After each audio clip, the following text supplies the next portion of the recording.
No. If people think this is a bit for TV and he doesn't really think this, we did this on the show last week, and then I got a text from Nick. So, maybe it's something interesting about the show development or Broussard coming or something. Nope. This is true. It was just a picture of a quarterback with the text, "Look at the size of this guy's neck." I said, okay, I'm on my personal time. This is a real thing that he loves. You got blocked after that. That's why I haven't responded to any I actually think the text said, "Look at the neck on this guy." I think that's what it said. Look at the neck on this guy. It's true. Listen. Let's see if there's any Such a killjoy. It's true. And you hear the faint sounds down in Jacksonville, where they are, I'm sure, want to start chanting MVP to their new guy, Trevor Lawrence. Trevor dazzled in the preseason finale yesterday in Dallas, completed 11 of his 12 passes, 139 yards, 2 touchdowns. Said afterwards he felt really good. Nick, maybe he's in the conversation. I don't know. Is Trevor more likely to be a superstar or just a solid starter? Oh, Jenna, the easiest question of the day. I don't want to make Luca jealous, but we are now talking about my large adult, thick-necked son, and he is a superstar. Oh, come on. He's already a superstar in waiting. And here is something interesting I thought of when I was looking at this. Because I think in 3 years, the 3 best quarterbacks in football are going to be Patrick Mahomes, Trevor Lawrence, Justin Herbert. All AFC guys. You look at the young quarterbacks. In the AFC, you have those 3 I just mentioned. You have Lamar. You have Baker. You potentially have Deshaun Watson. You have Josh Allen if you love him. Who are the potential future star young guys in the NFC? Maybe Kyler? I guess we'll see on Trey Lance and Justin Fields. All the young quarterbacks that we think have proven something and are en route to stardom are in the AFC, Broussard. It's a shame none of them will ever get to go to a Super Bowl because they have to beat Mahomes to get there. But still, I think Lawrence is a no doubt about it superstar. I thought that coming out of high school, college, and now headed into his rookie season.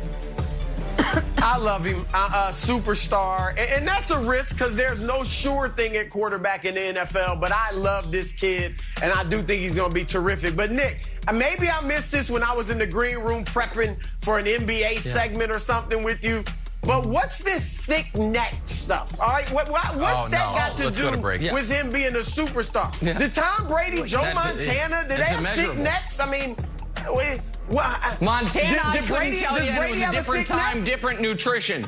Nah, to be honest, it's one of the reasons Brady needs to be bailed out by the refs so often. But you look at the stars across the NFL, look at Mahomes, look at Lamar, look at, come on, when you know, you know. This is like a wingspan in the NBA. Please. It's like wingspan in the NBA. I want to know your collar size. What's up, Wiles? It's not. What's the from having the Patriots at 3-0 if they maybe win that game against Seattle, and then COVID struck. And he admitted that COVID took him down for a while. And so I want to see, if I'm the Patriots, how much of last season's poor play after COVID was actually the COVID, or was that just Cam not having anything left? He's a leader on that team. The coaches love him. The players love him. And it's an easy transition from Cam to Mac Jones if Cam struggles. It's a tough transition from Mac to Cam if the rookie struggles. I don't expect the Cam to keep it the whole season, but I would give him the start, Nick. Well, that last part I think's key, and I'll get to that in a moment. But to further your analogy, Broussard, to me, if this is a boxing match, the title was vacated, and it's 2 guys, neither of whom comes in the champion, neither of whom is the incumbent. I know Cam was there last year, but it's not like he has a long history of high-level play with this organization to where he really has to be beaten out the way, for example, Joe Flacco, even though Flacco had not been good in a number of years, he had won a Super Bowl with the Ravens, he'd been there for a decade, so Lamar was going to have to really, really run away with it if he was going to be the week 1 starter. And I'm shocked I'm saying this because Cam Newton is one of my favorite players over the last 10 years. Always has been. I've always defended Cam in the face of what I thought had been in the past unfair criticism. And I've never been that high on Mac Jones. When we were talking about him going third to the Niners, I thought it was an absurdity. I don't know that I see star quarterback in Mac Jones' future. But I think Mac Jones should be the Patriots' Week 1 starter, and I think so for 3 reasons. One is what Broussard said at the end. I think everyone on this panel is going to say, yeah, we think at some point Mac Jones will be the starter. Well, if that's the case, then it's hard for me to make the argument not to have that some point be immediately. The second point is something Broussard said, and we can show the numbers. Mac Jones did outplay Cam Newton this preseason. Now, he did have more opportunities, and he was doing it against inferior level competition, but he did play better, and he protected the football, which is your biggest concern with a rookie quarterback. But the last reason is this, Wilds. The availability question with Cam is a massive one. Last year, he was either ineffective because he was injured or he's not that good anymore. Pick which one, what door you want to walk through. Either one's not great. If he's not that good anymore, that's a problem. But if it's because, his shoulder wasn't totally right, that's a different type of problem. So you do have an injury concern with Cam that's higher than Mac Jones.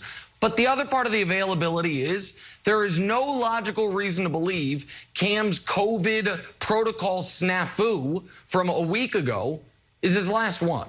There's no reason to sit here and say, yep, that was the one stumbling block, COVID, which derailed his year last year. This year has already been a problem. It hadn't even started yet. That we're not going to have that problem again. Meanwhile, Mac Jones vaccinated, so the odds of him having to deal with it is far lower. So for those reasons, I'd bite the bullet, start a rookie quarterback against Brian Flores and that excellent Dolphins defense, and hit the ground running and keep Cam involved. Keep Cam involved with Cam Newton-centric packages, particularly in short yardage in the red zone, so he's a major part of your offense.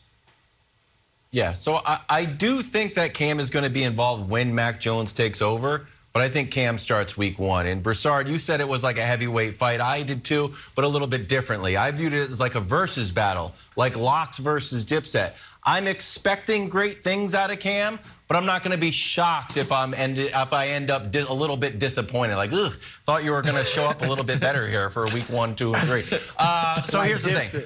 I start Cam. I ride with Cam, and we always know we're going to go to Mac Jones eventually. Cam got benched 3 times last year, and after every benching, Bill Belichick came out and said, you know what? Cam's still our guy. Cam's still our guy. Cam's still our guy. Even this year, after they drafted Mac Jones, Cam's our guy. And then I think earlier this month, he was like, hey, who's your guy? He's like, I've said it before, Cam's our guy. He started all 3 games. Cam is going to be the starter. The question, Broussard, and you sort of brought it up, hinted at it, when do you want to go to Mac Jones? If Cam's winning, I think we stay with Cam. The biggest question to me is if Cam loses, if Cam is ineffective, what's that gray area where it's like, let's keep Cam. He didn't play great.